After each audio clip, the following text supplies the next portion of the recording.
It's been over 2 years since we've had a 3.6 liter Pentastar on this channel, and in no way, shape, or form is that related to how good or bad an engine is. Now, I've said this many times on the channel. If you see a lot of the same engines on this channel, that means that I go out of my way to get them because I specialize in them.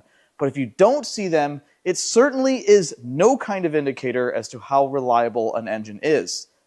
Case in point right here. This is a 3.6 liter Pentastar out of a 2018 Chrysler Pacifica. This has 120,000 miles on it, and it's really bad. And that's why it's here, because I typically don't get these in. I don't buy cars with 3.6s in them. But when I see a blown up core, I think of you all and I bring it home. The Pentastar is perhaps one of the most well-documented engines in recent history. And that's because they made so many of them, and they have some problems. Now, these engines have a very wide range of applications. You can get them in the Jeep Wrangler, in the Grand Cherokee. You can get them in the Durango, the Chrysler 300, even the 200, the Town and Country, the Caravan, Ram trucks. I could keep going on and on. If there's a vehicle that this engine fits in, Chrysler put it in there.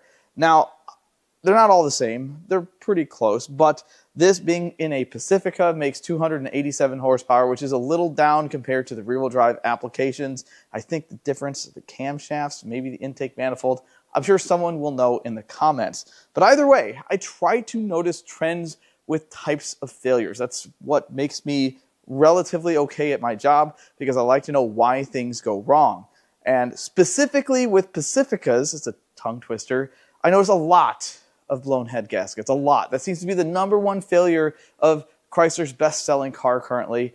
It's the only car they sell. But I see a ton of blown head gaskets in these, so I want to know why. Is it an inferior cooling system component? Is it cheap plastic? Or was there something with the engines specifically for the Pacifica that has a problem? Well, I can tell you that a blown head gasket is the least of our worries today, because this engine has a gaping hole in the front of it. And it even has a wee little hole in the back. For me, the most important information once I see a hole in the engine is, will it turn over? Because that determines how hard this is going to be to take apart.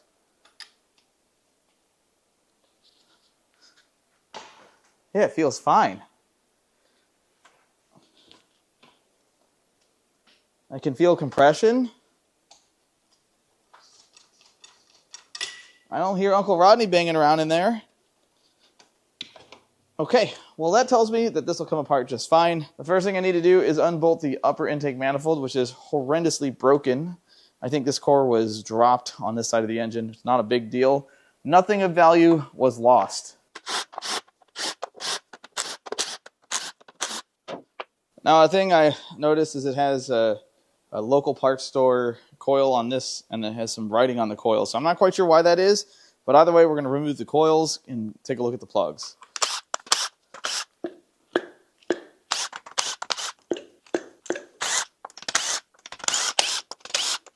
Somehow, none of the plugs are smashed. There's no bent tips. There's a little bit of residue that I don't like to see, a little buildup. But it's not terrible. I definitely think that these have been replaced in the 120,000 miles this engine has traveled. All right, now that the plugs are out, let's see how the rotating assembly feels. I don't hear anything weird, but it's a little stiffer than most people would like. I did say most people. The first thing I'd like to do is remove the lower intake manifold.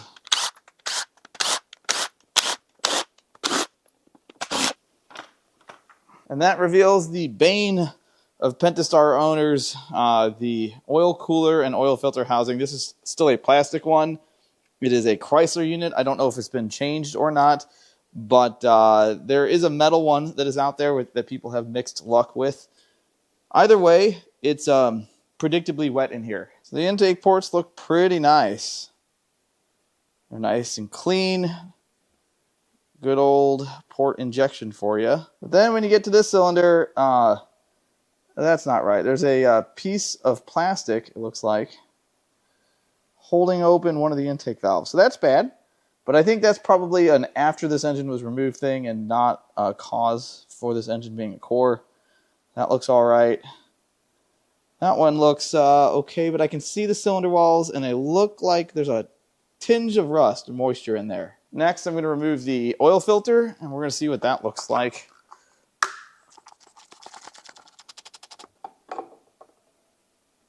I don't even need to look at it any closer. There's a ton of metal chips in this thing. It's loaded. Now I've seen more in engines that look better on the outside, but this is full.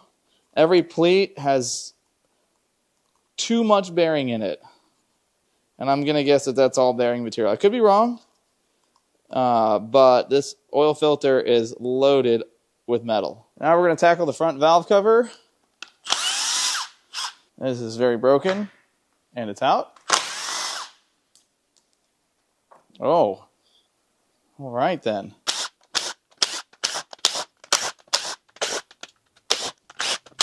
See if this comes off easy. It does. Well, let's take a look here. Wow. Well, the chain is present, so I guess that's a plus. So I had this pipe dream that I'd get a set of cams to sell out of these because they're on back order all the time and I get a ton of calls for them. But doesn't look like I'm going to have a set of cams to sell because they're bad. A lot of metal transfer. Now, the exhaust cam doesn't look half bad, but the damage done to the intake cam, for sure, that's going to devalue or make them completely worthless. Now, I looked at all of the valve train here, and I don't see anything coming apart. It's really common for some of the earlier Pentastars to destroy the rollers in the rocker arms, but I don't see that being the case here. This is a little different design. I guess this has this variable lift lobe. I'm not quite sure what this system is. It's the first newer Pentastar I've torn down, but it also has these solenoids, which I'm going to pull this out next and check for metal. The other one came out from right here.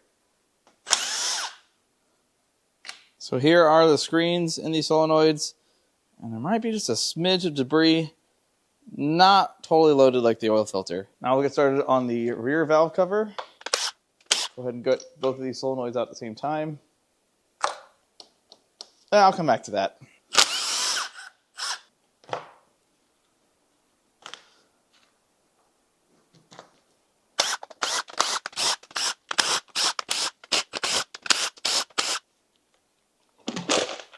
Somehow this side is worse because there's actually some rust on the lobes of the cams. Now this could also be done when it was stored after it was out of the vehicle. A lot of times, a lot of these yards and shops store the old engines outside because they see no value in them. Makes me cry a little, but I get it. Space is a premium, and that could be how this was like this. That doesn't mean that's how it's like this. It's just a possible scenario. I don't see anything else out of line or out of order. There's a little bit of wear transfer on the lobes of the cam, just like the other bank. Just a little worse with the corrosion. Now it is time to strip the timing cover, and we're going to start with the water pump. I think I've got all the 10s except for this one, and a 13. Gonna leak it all? Not a drop. Let's take a look at this unit. Get the gasket off of there. A little bit of pink stuff. So I noticed something peculiar. First off, the water pump seems to be in pretty good shape. Spins over nice, the impeller's nice. There's no signs of any leakage or seepage. But there is a but, and look at the finish on the water pump. That is not a factory finish. Someone's been in here with a whizzer wheel. But why? Why would you why? What would compel a person to do this? Now, I still think it's a good, viable water pump. I just don't understand why they would do this, but I'm going to hang on to it for a spare.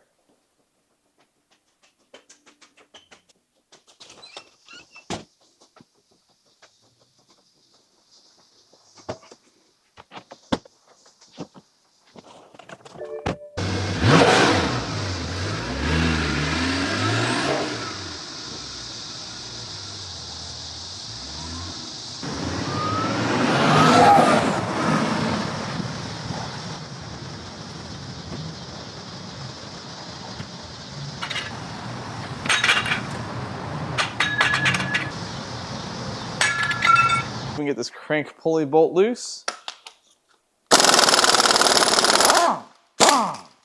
Easy peasy.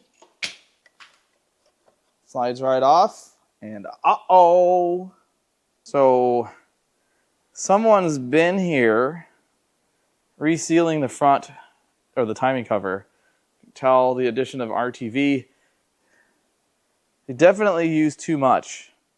And I don't remember working on this, so it wasn't me.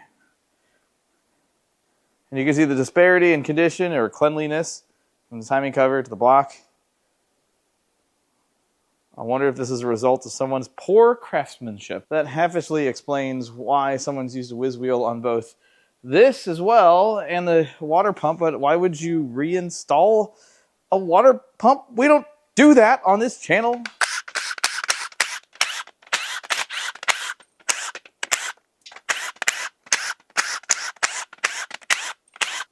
Is that it? I think that's it for 10 millimeters. Let's graduate to the 13.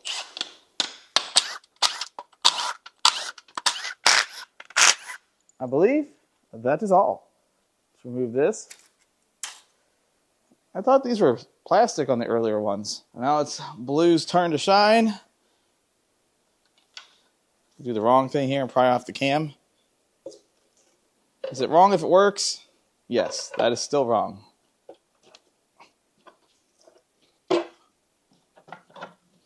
All right, we're about off here. The smell of fresh RTV permeates my nostrils.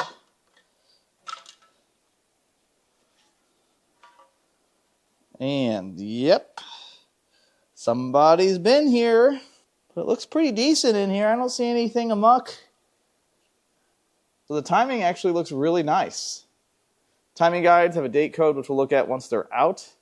Tensioners aren't hyperextended. I don't see any debris in here. There's a little bit of forbidden glitter, which we already know it was in the oiling system. So that shouldn't be too much of a surprise. But everything looks okay in Timing Town. Let's go ahead and strip the timing system.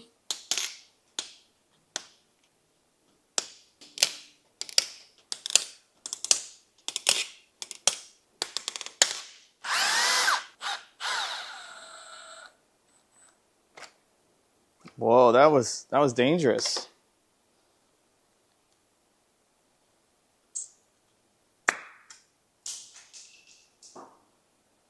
Test's fine. Whoa, violence.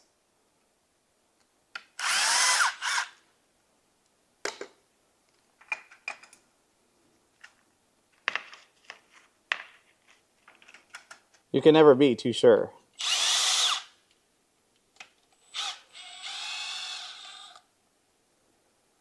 Oh, that's in there. Blue.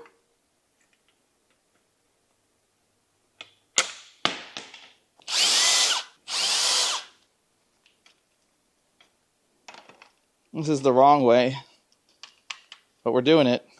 This one just comes right off, I think. Let's take this off. This'll fix it.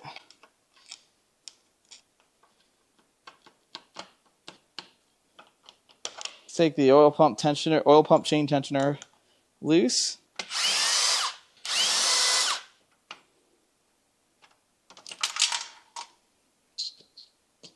Perfect.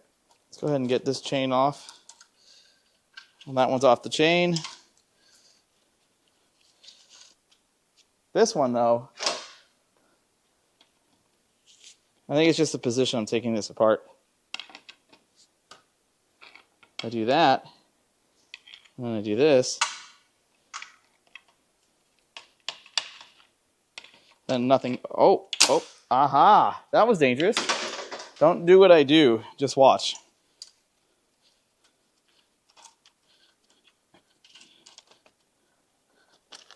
Okay, we're apart. Well, this is kind of disheartening, guys. So, the timing guides all have 2017 dates. 2017, which means this being an 18, these are the original timing guides. That's not the disheartening part. The disheartening part is the fact that these are cracked. They are in their infancy of failure. See, there's a crack right. Let's see if I can get the right light on it right there. Right there. This one, a few different cracks in it right there. They were going to come apart. I don't know when. I don't know how long it had. But if you got the timing cover off, I mean, wouldn't you just do the things that you should do? Now it is time to cram the cam cramps loose so we can pull the valve train and get the head off.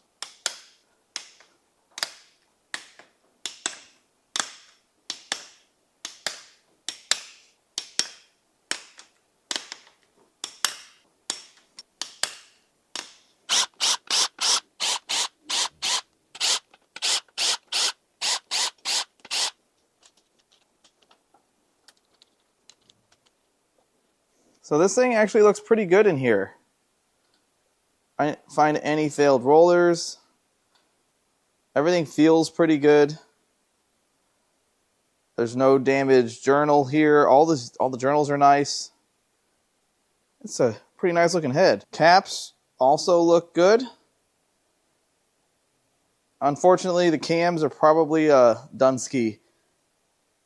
The amount of transfer. They may clean up. I'll try. Just so you guys know, when you pull these Pentastar cams, it's a good idea to keep them off of metal surfaces. These are magnetic. This is a trigger wheel as such. And if they lose how they are magnetized, then you will be chasing misfires forever. But I don't see any damage outside of the low damage that we saw before. I've read in multiple places that these oil galley plugs can get loose. Let's check them.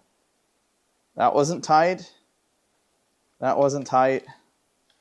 Now, they were all the same looseness, and I don't know what the desired torque spec is, but I feel like you could snug these down if you were in here. I would snug them down with some blue Loctite if it were me. It is now time to crack the head bolts loose.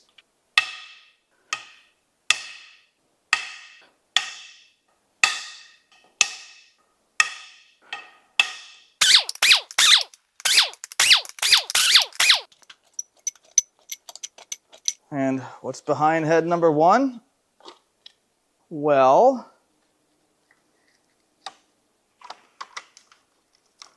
there's definitely been some moisture in here. The head gasket looks okay.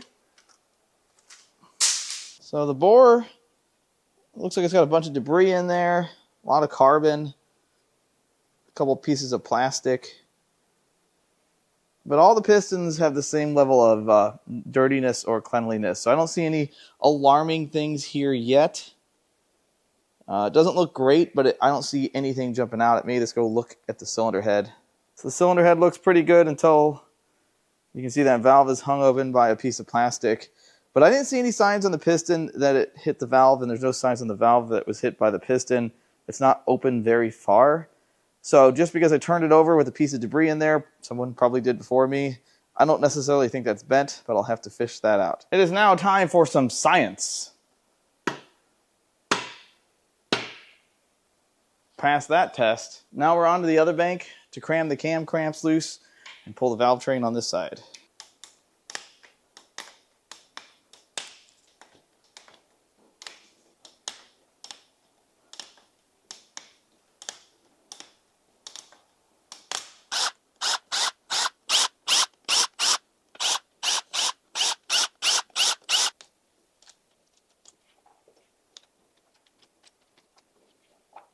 So this side is not as nice. None of the rollers are bad. The journals just don't have the same finish. They look like they've been kind of ground down a little bit. Probably like some debris was in the oiling system. And you can definitely tell the same is true for the caps. These caps have a little bit of damage. It's not terrible. We've seen much worse, but it's nowhere near as nice as the other side. In fact, this one's actually quite bad. It's not really reflected in the cam condition, but that cap is pretty rough. The exhaust cam here, you know, if it wasn't for the moisture and the transfer from the rollers, these would be a good set of cams. It's unfortunate. Now let's crack the head bolts loose. Oh.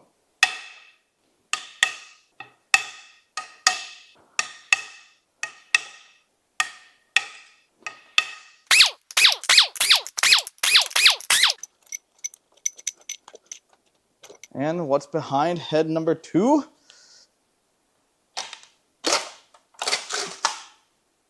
That's not right.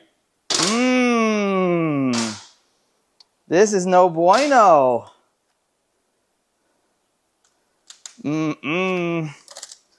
That is a replacement head gasket. So now the question has been answered. Why was somebody in here? Well, they were in there replacing the head gasket. Not a good look, guys. Speaking of not a good look, that piston has a slight canter to it that does not appear to be correct. Now, I don't know how many times we've seen this or how many times I got to say this. A roll-lock wheel does not resurface cylinder heads. But someone thought that it does. Don't do this. You're better off doing nothing. Using a little scraper, getting the old gasket material off. And speaking of gasket material, doesn't that look like RTV to you? Why? Who worked on this? And why did they think that this was the way? This is not the way. And then when you go look at this, the head gasket appears to have RTV on it. Why? And maybe that's just how the head gaskets look. I don't. There's RTV around the bolt holes for the head bolts. It's not right. It's not right. None of this is right. Any machine shop can resurface a cylinder head, and it's not a ton of money. It's not. And to do the job right, you need to make sure it's flat. Now, I don't know the circumstances as to why this blew a head gasket. This is kind of what Pacificas do. But at the very end of the day, if you're not going to do the job right to save a couple $100, just throw the car away or give it to somebody else that can fix it. Because this is, I hate seeing this. I can't tell you how much I hate seeing this. I guarantee you this was a fresh job.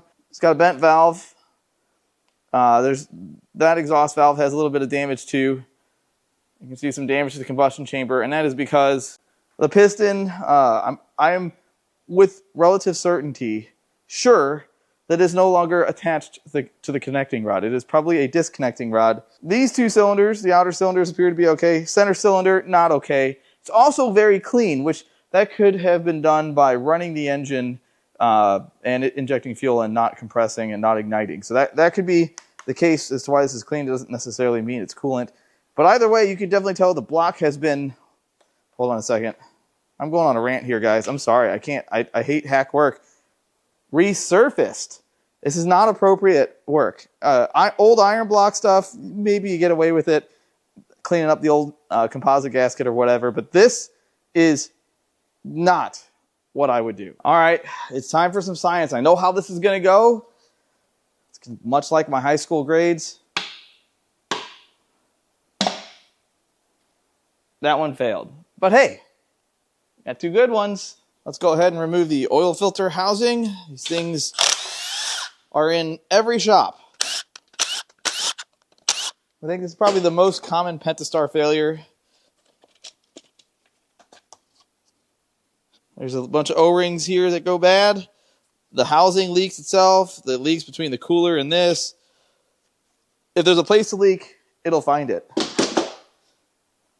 And as you can see, the inside is a little wet. It's not terrible, but this engine also probably sat on its tail, which would have allowed everything to drain. Now it is time to pull the bearing bin off the bottom of this engine, see what this looks like. That one wasn't held into anything.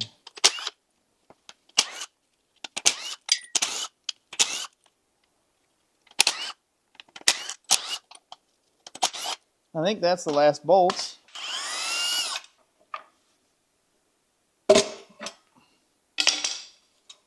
Oh, there's loose stuff in there. Oh no! There's all kinds of stuff in there. Well, from the very beginning, there's a few bolts that I probably dropped in here. Outside of that, There's a lot of large aluminum. This is all windage tray. Let me just remove the baffle. Oh, there's more of it. This is primarily, pretty much exclusively baffle in here. There's some terrible looking oil. Here's all the debris I pulled out of the pan. Of course, there's some more smaller chunks in here. And the oil is kind of silvery looking. There's large chunks. But there seems to be some stuff missing. There is some forbidden glitter. You can see it down there. But I don't really see a ton of bearing material in here. I really don't see that. All right, let's rotate this over and see the carnage. See, is it going to puke all over the place? Yeah, I'm going to get my pan. See, there's a perfect line broken in the block there. And the windage tray. It's not leaking a whole lot. Oh, wow. Yeah, that's not great. That's pretty bad, guys. That is not what I expected either. Here's what this looks like. It looks like there's some metal jammed in the pickup. You know, I think this thing blew up full of oil, which is why we found a bunch of metal in the oil filter. And it's probably stuff that made its way through the screen. When you look down here, you can clearly see giant gashes because it broke a rod. And you can see the bottom of the piston there. And that just destroyed everything in reach. Anything it could get, doesn't have hands. Anything it could get to, destroyed. See if we can get this oil pump off. First this.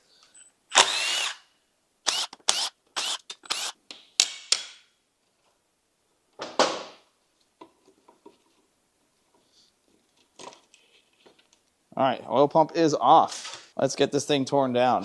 Pick up off of it.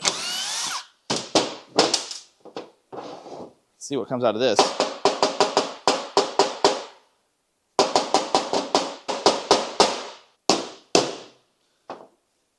Yeah, I mean, that was all in the pickup. You never want to find metal in there. Here's the oil pump. Let's see if we can't...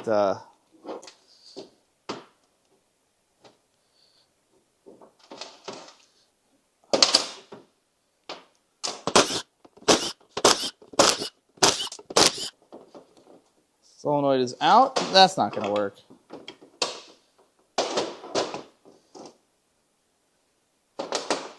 And here's our oil pump.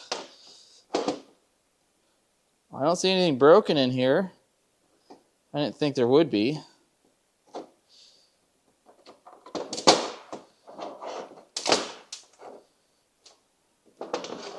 All right, well, go ahead and get this all apart. It ain't going back together. Get everything cleaned up. Take a look. Well, the solenoid definitely has some debris on it. These aren't too terrible. I would say these are pretty normal, but I know it's hard to see. There's a little bit of wear in the housing here. It's not terrible, but it definitely ingested some metal that wasn't supposed to be there. Let's go ahead and slide the rest of the timing system off. Now it's time to remove the windage trays. Oh yeah, these are tight. I remember this.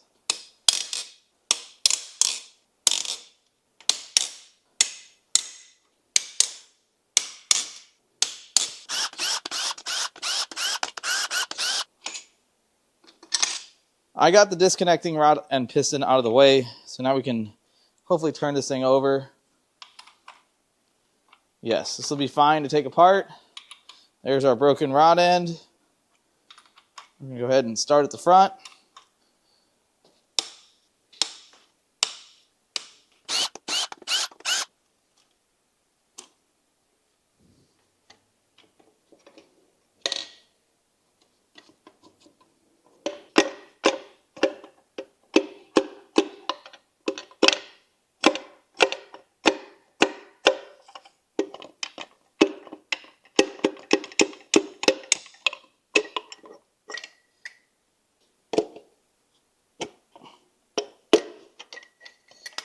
Next two, which includes the not so great one.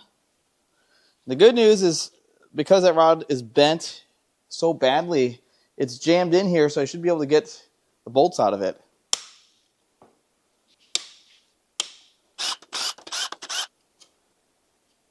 I don't know if that one's going to come off so easy. Let's, that didn't do anything, did it? Oh, that came off. Let's see if we can't knock that off the crank.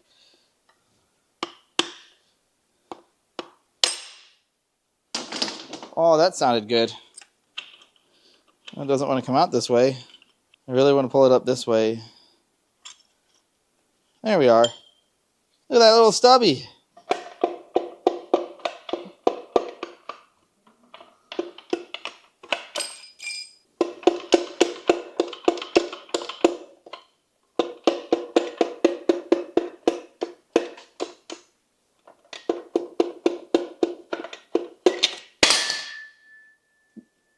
I think it's out. Let's see if we can get the remnant out. May have to remove the crank first. Oh no, it's right out. The final two rods. Runs over nice.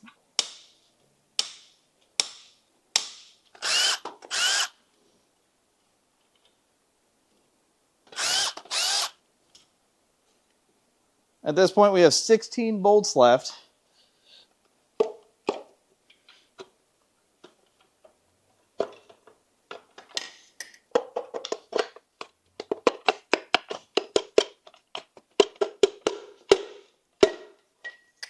Now we can start unbolting the main caps. Nope, battery's dying.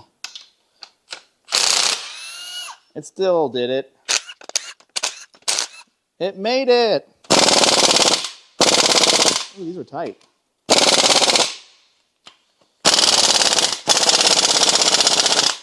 I think we're going to use the brake bar on these things.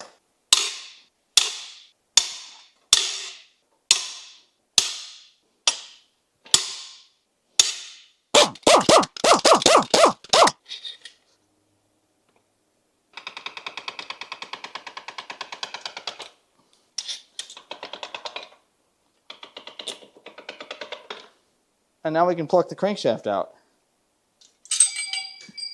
Well, let's start with the rod bearings. They're beautiful. The only one that has a little bit of wear is no surprise from the broken rod.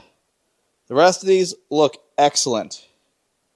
And the main bearings also very nice. Now I was a little concerned because what can happen in a hydrolock event is it can actually bend or twist the crank. And if it runs for long enough, you'll see evidence of it on the offset wear on main shells. But I see just a little bit of wear here. Not enough to cause concern, but again, Pentastar crankshaft's pretty much not worth anything.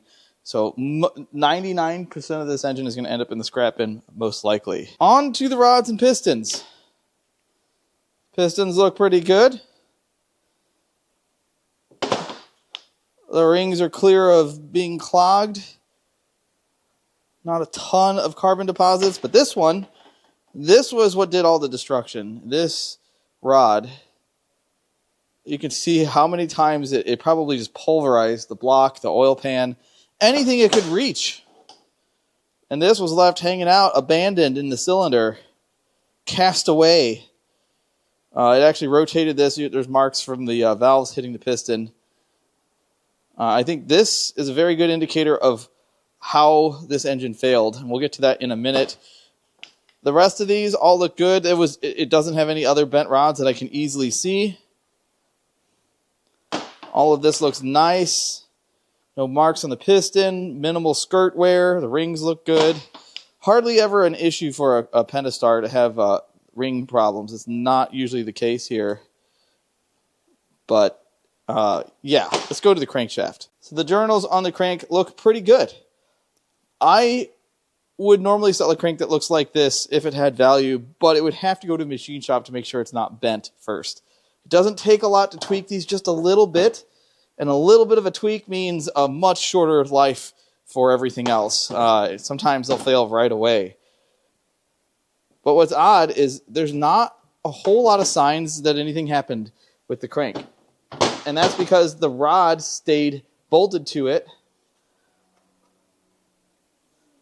It didn't really do a whole lot of damage. Normally when one of these chucks a rod, the counterweights are just beat to death. This is not the case here.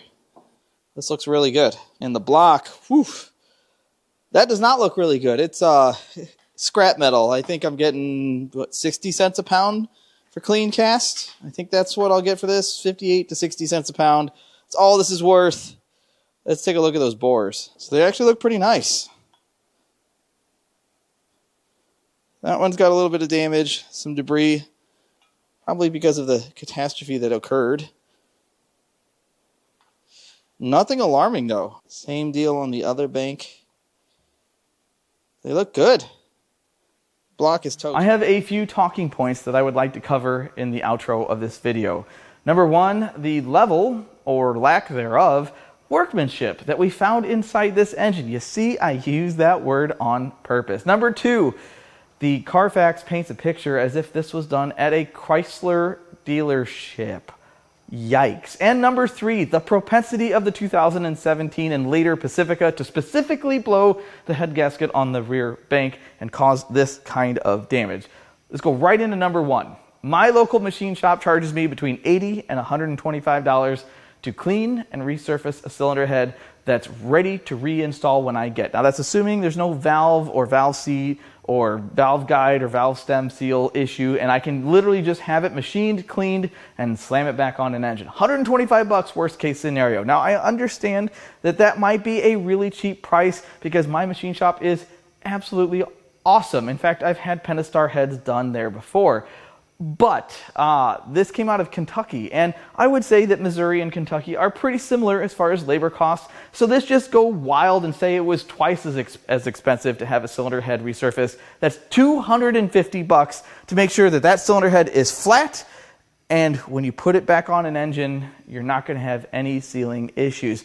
Or you can stuff that 250 bucks right back in your pocket, grab your roll lock disc, your whiz wheel, your bristle disc, and hog around on the mating surface of the cylinder head so where it's shaped like a cratered banana, and just not think about it after you go home at the end of the day. And I think that's what happened here. Now, I have to digress just a little bit because I don't think this head gasket was leaking. I don't think after this abomination of service it was a problem. That doesn't mean it would have lasted for a very long time, but I think the damage was already done, and I also think that whatever schmo did this kind of work also missed the fact that it likely already had a bent rod and they sent it down the road post-repair.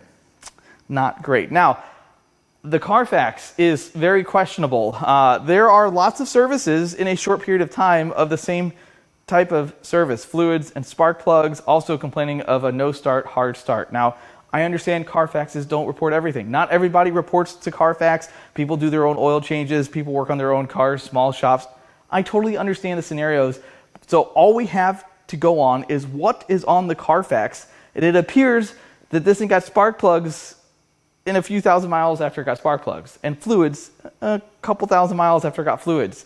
And if you kind of like read between the lines there, that means this thing got an engine replacement. Yeah, shortly after it was serviced. Not a great sign. I really have not seen this kind of work come out of a dealership in a long time. I know it does happen. It's just a little disheartening. Now let's talk about the Chrysler Pacifica and why I would never buy one of those. Now they are good looking and I have driven them. They drive really nice. I can understand the appeal for someone that doesn't know that every single one of those is going to blow the rear head gasket. Now I think the early ones are more likely to do this, and it seems like the same set of symptoms over and over again when you read online, and I haven't seen a definitive cause. I'm also not in a Chrysler dealership that services these all the time, but I can tell you that I get asked for these engines at least once every 2 weeks, whereas you compare that to the 3.6s for Wranglers, for Grand Cherokees, Durangos, Chargers, 300s, all of those collectively, like, hardly ever. Now, I understand that those engines go bad too, but I get calls for Pacifica engines all the time. Anytime anybody needs a 3.6 out of me, it's almost always for one of these, and it's almost always the same scenario. It started running rough, having a misfire, P0303, P0305, which is a misfire on cylinders 3 and 5, which is on the rear bank. And they notice that it runs rough when you first start it, and then it smooths out after a couple minutes. And they also notice that their heat kind of disappears along with the coolant level, and that the temperature gauge can rise with throttle input. Two weird things, and that's because they all blow head gaskets, and I don't really have a reason why. Maybe they have a bad coolant reservoir. There are some cars that have been made that had really reliable drivetrains, and one commonly failing part just was the catalyst for all of their demise. Maybe that's the case. But I also don't know that once you repair one of these, if it's good. And I certainly wouldn't buy a used engine and not put a head on it, head gasket. Now, I don't know how unflat that cylinder head is, and I think it's almost a moot point because someone's gone to town on it. But either way, this is something you should watch out for if you own one of these. Check your coolant often. If you notice any weird situation where the car is running rough when it's cold, it throws a check engine light for misfire codes, don't just start slamming coils and plugs. That's a maintenance item. You should do that on a timely basis, but don't just start slamming parts in it because it may be much worse. Now, why does this type of failure happen with a blown head gasket? Engines blow head gaskets all the time. It's a regular thing when cars are overheated, aluminum expands and contracts and it can breach or blow a head gasket. But in the case of these, I think what happens is they're shut off when they're hot, and when they're hot is when the breach exists, and that's also when the cooling system is pressurized, and it allows the pressure from the cooling system when it's not running, since there's no cylinder pressure, to push coolant into the middle cylinder on the rear bank, or maybe cylinder 5 as well. And then you go to start it with coolant in the cylinder, and it bends a rod. And then you drive it, and with a bent rod, the metal is fatigued, and eventually it's going to do something like this unless you catch it really early. Now, I do think that there could have been some measurements taken when the head was off, and they could have found out that this thing had a tweaked rod. I guarantee they could have found that, but again, whoever whiz-wheeled this thing to death probably wasn't looking for it. This is all bad. You can already see the Pacifica forum post, and yes, there's a forum Pacifica to Pacificas. There's going to be some people that have lived this exact scenario, and it makes me kind of sad. You see, every single blown up engine that I get my hands on means that someone came out of pocket, whether it was a dealer, a used car dealer, a DIY guy, or just somebody trying to get their car fixed, a shop. Someone had to pay for it. And that makes me sad. Or they lost their car over it, and then they sent the car to the salvage yard or to the auction, and then I bought it with a blown up engine. All blown up engines have a story behind them, and that makes me sad.